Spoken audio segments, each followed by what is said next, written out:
All right, welcome to Backyard Professor Chess video. We have Fischer versus Donnelly in a wicked Ruy Lopez that I'm very excited to show you guys about. Fischer is the white pieces and Donnelly is the black pieces. Knight f3, knight c6, bishop b5, a6, bishop a4, knight f6. We have a typical Ruy Lopez. Now, of course, Fischer will castle. It's always good after you move your bishop. Castling is standard operating procedure. Bishop e7 up. Rook e1, a very good move in the Ruy Lopez.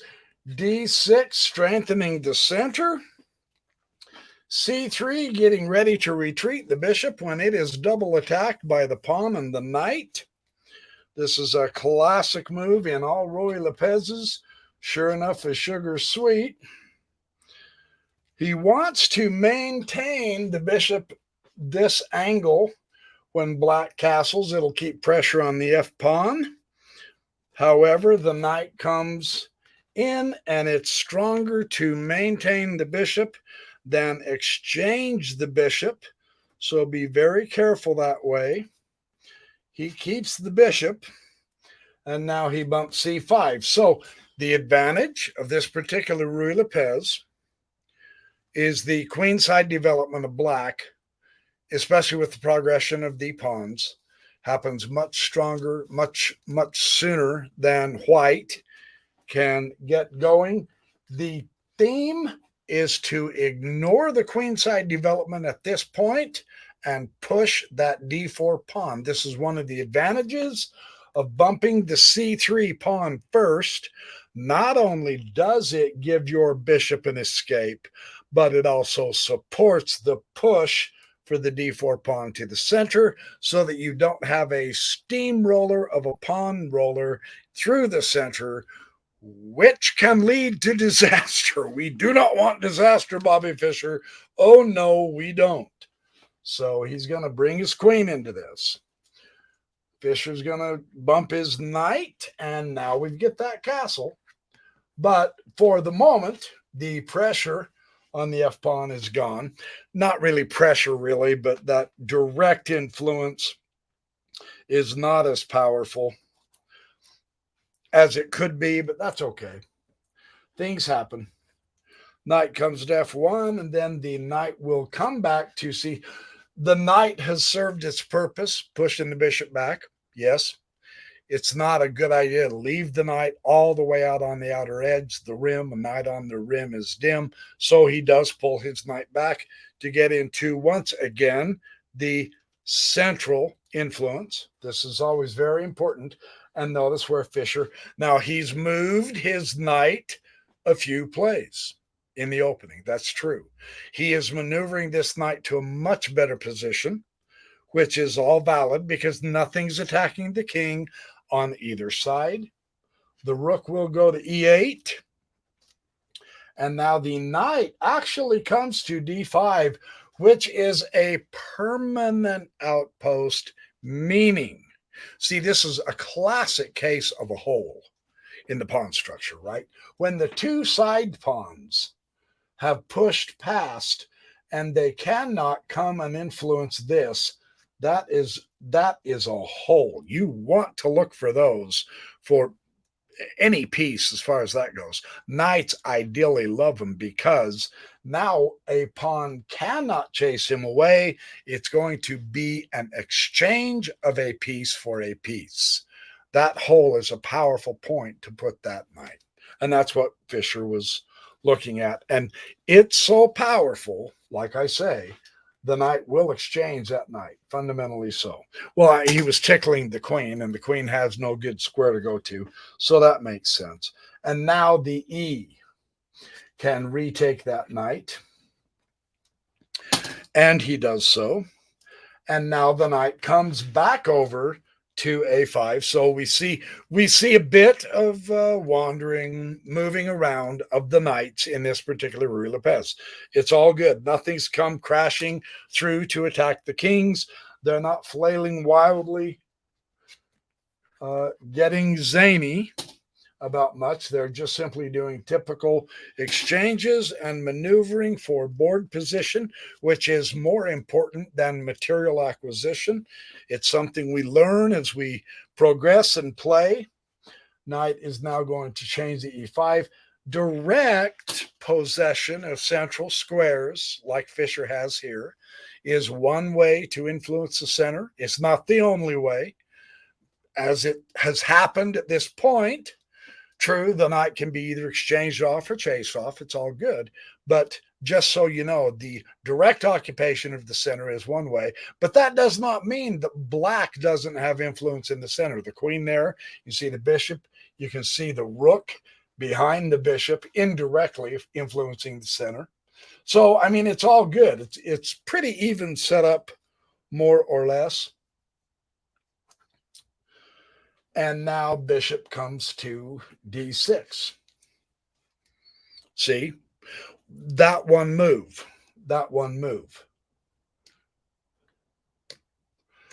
with the backup of the queen and the rook on the open file. Now, of course, the other rook's there as well, so they're going to battle out that open file.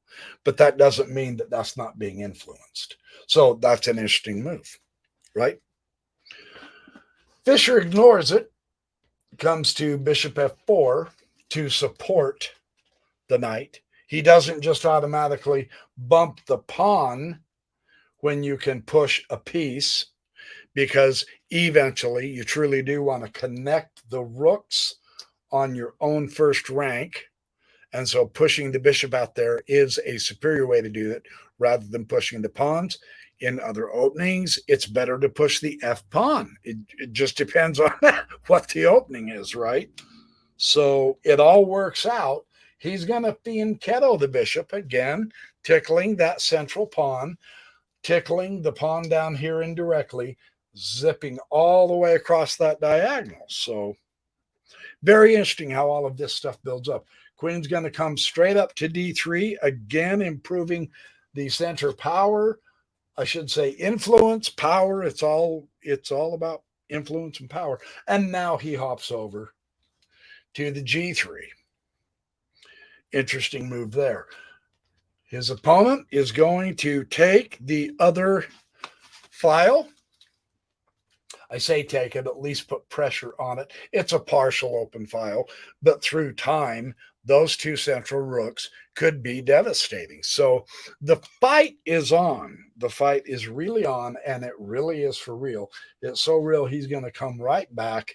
Notice what he's opening up by removing the knight is the contest between the queens and the bishops. That diagonal is the contested diagonal rather than, say, a file with the rooks, even though we do see that now the file has opened up and we do have two items of business to take care of, the file and the diagonal. Very interesting. Just one or two moves and it completely can shift the power change. It can shift on what part of the board you're emphasizing, what side. It's amazing how chess works that way. But these are all things you want to keep cognizant of. Let's see what he does here. He's going to bump the knight. More pressure. Fischer's going to tickle the knight. And now the bishop exchanges. You notice he didn't freak out when the pawn came to tickle the knight. He simply did the exchange first before moving the knight.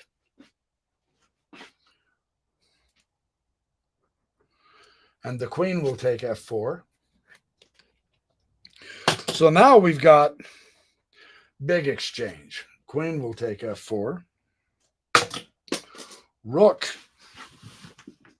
And you're saying, okay, now at this point, the queen takes f4. Take it with the knight. No, he does an intermediate move.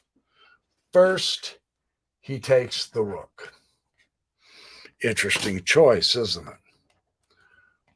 Of course, he will re-exchange with the rook, and then he proceeds to take the queen.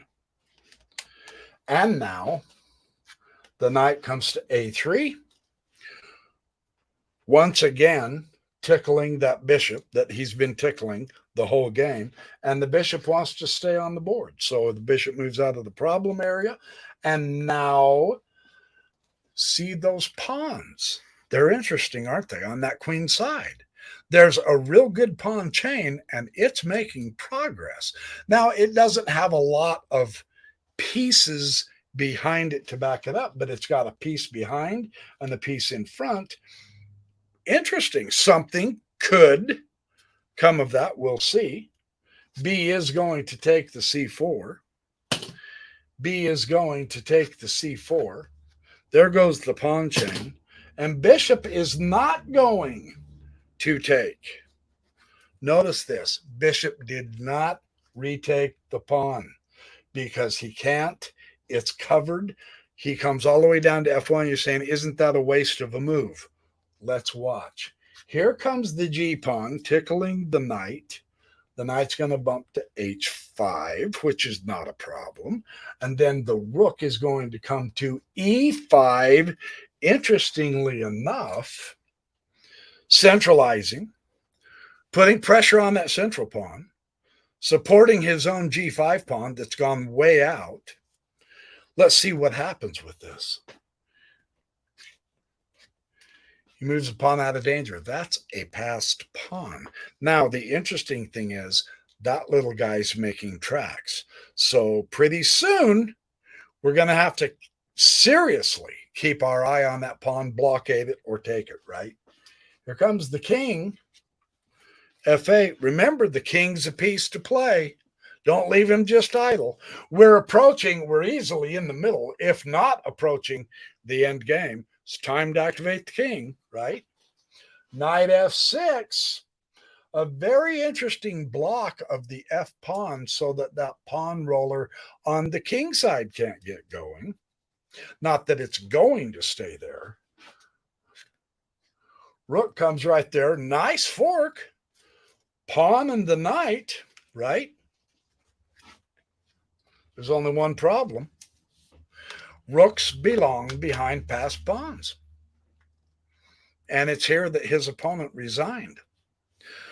Again, we notice certain patterns just always crop up in the great games. And these are, as we learn about those patterns and then we learn how to put them into our own games will improve. Rooks belong behind passed pawns. Doesn't matter whether it's yours or your opponent's. Be behind the pawn. And that pawn is far enough advanced that costs black the game. Isn't that fascinating? What a wonderful Ruy Lopez to watch. So there's a Backyard Professor video. Once again, thank you for joining me. I'm enjoying doing these. Be good, do well, have fun, smile a lot. Do a good deed today to someone who is just not expecting it. Just try it. Try to make people smile and laugh. It becomes a very, very delightful way to live. I'm just speaking from experience. It's fun to have friends. It's even more fun to be a friend. So thanks for watching my videos. I will return with more videos yet to come. I have a lot of excellent upcoming videos. Remember, we are to the point now to where Fischer is seriously good. He is at least 2,200 now, and he's not a Mickey Mouse player anymore. And he's still just in 1957. He's still just a young kid. So very, very fun stuff coming up. More to come.